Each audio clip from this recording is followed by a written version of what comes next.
Hey everyone. Sorry for that noise, that's Mochi drinking water. I just took a 2-hour nap, I think. I put the baby down at like 11 for a nap, and I clearly napped at the same time too, and I just woke up. Really quick, what am I wearing? This is called, what the hell is this called? This is called the Comfy. Let me show you what I'm working with.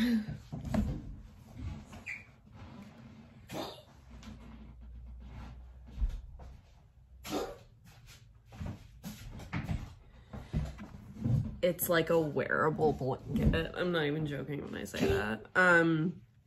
It's literally like a wearable blanket. Mochi, are you okay?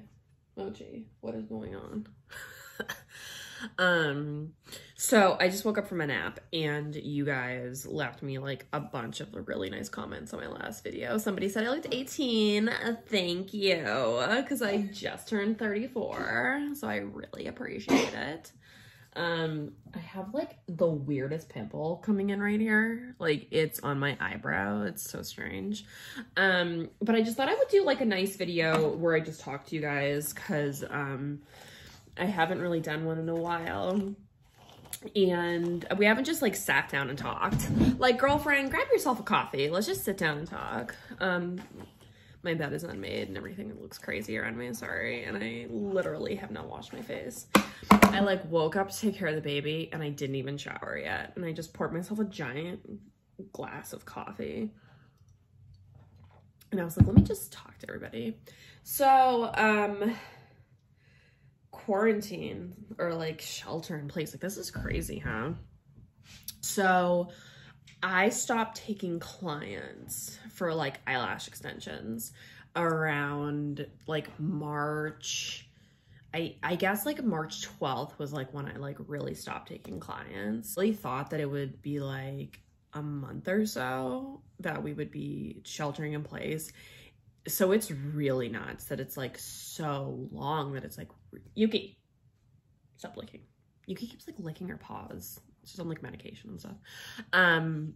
She's actually on like weed medication. Yeah, so it's really nuts that it's like still going on. And little things such as like my coffee have, so every single time I've gone to the grocery store, they have not had my coffee. Like, I just found it when I went yesterday. And it's crazy. Like, even toilet paper, they, at my local grocery store, like, they still are like lacking on, which I haven't really like needed toilet paper, because I actually am a genius and I bought the Forever Roll. I'm actually sad that my Forever Roll is almost dead, so I can't show you guys. It was funny on my Zoom. So on my birthday, when I turned 34, I had, I can't believe I'm 34, by the way. I had like a Zoom party, and I was like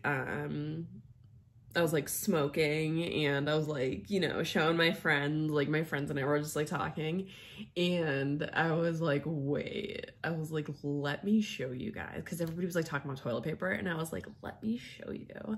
So I have like the Forever Rolls, where like they're these giant rolls, and it's so crazy. I like had seen it on Facebook, and I was like, I need that. I need those Forever Rolls.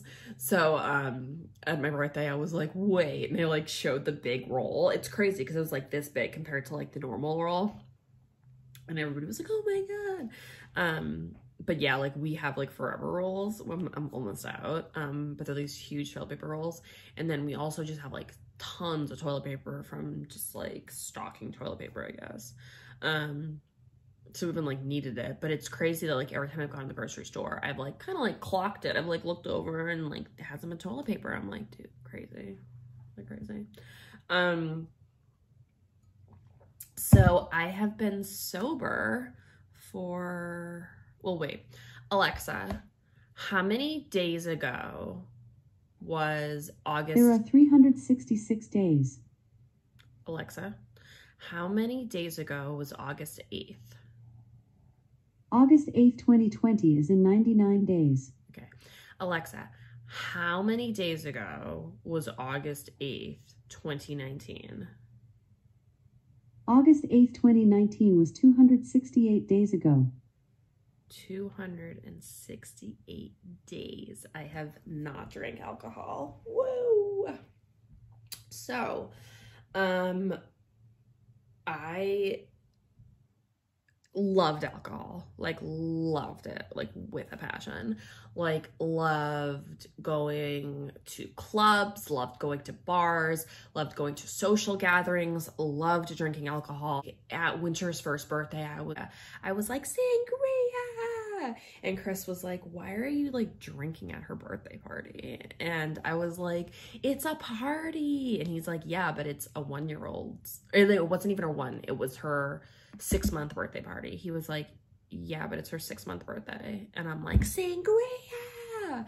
And then like I'm in the bathroom drinking, I'm like in the kitchen drinking with his friends. His friend was like talking about never going to college, and then somebody said something about beer, and then like all of a sudden there's like, we're doing like shotgunning beers and stuff, you know?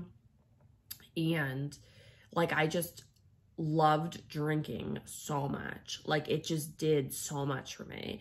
It was like this friend when I didn't have a friend. It was like this confidence boost when I didn't have a confidence. It was this like, I just loved drinking. Like I remember the first time I was drunk, I was like, wow, damn, this feels good. And like you don't think about anything, like I didn't think about like past traumas. I didn't think about my post-traumatic stress. I didn't have flashbacks. Everything felt so good when I was drinking.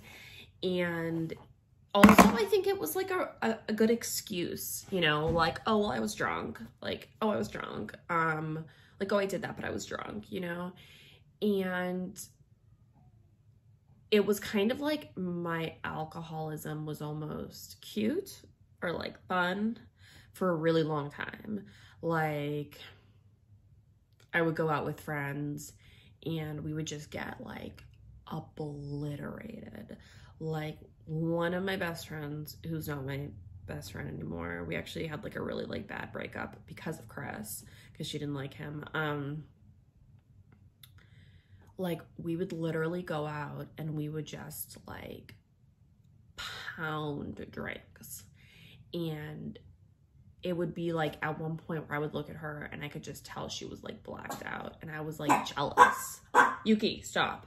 Like I'd be like, oh, I need to get blacked out too, you know? Like, and that's insane. That's like crazy thinking. And I think a lot of it was just that I didn't want to like, I guess like focus on myself and focus on stuff that like, you know, was wrong. So instead of doing that, I was like, let's just go out and have fun, you know, like let's not think about stuff. So on August 8th of 2019, so one of Chris's best friends died, and I really loved this guy too. And he was one of Chris's friends from like his whole life, but I had only known him for like a few years. But he was a good friend, and he was a friend of mine too.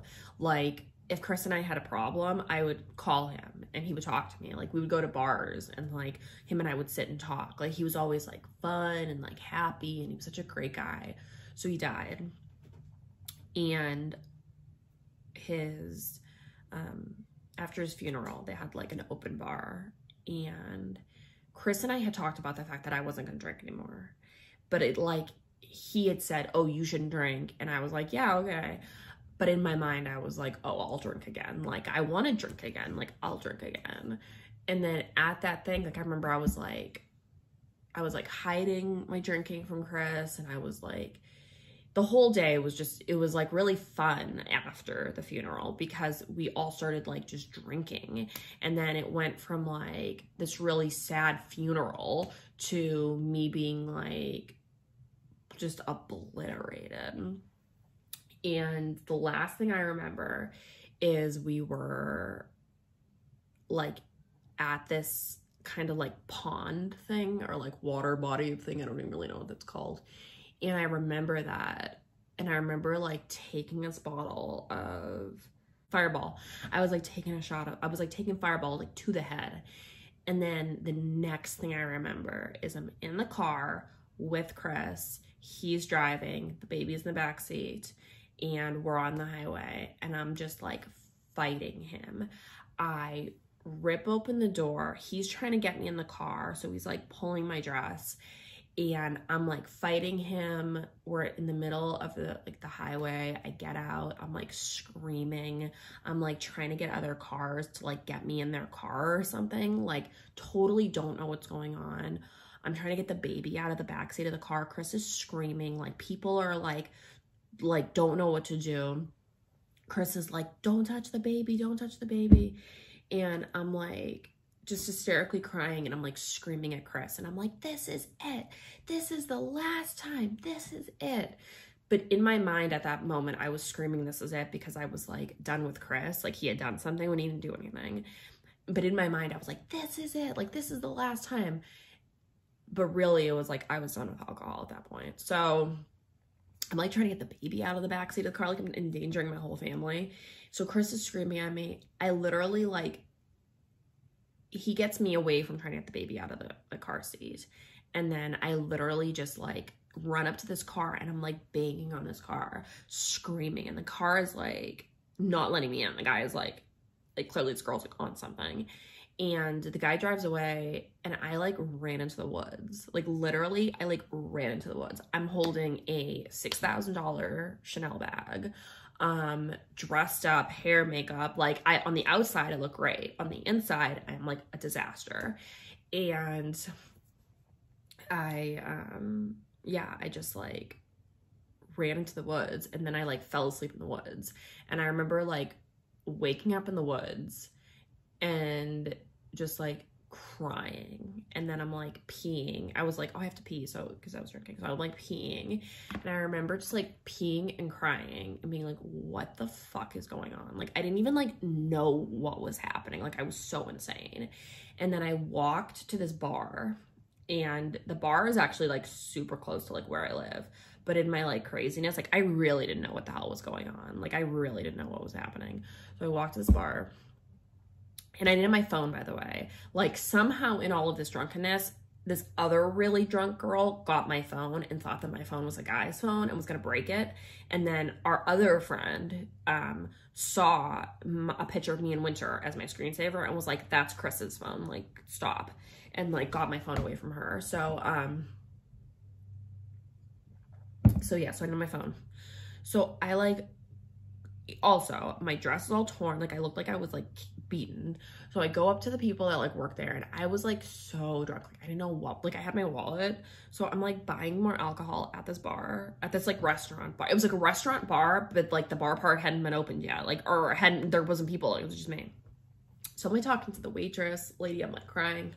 So they get me an Uber, and I give the guy like money, but it was like so crazy. Like literally I was like so nuts. Like I didn't even like, just the whole thing was crazy. Like the whole thing was so nuts.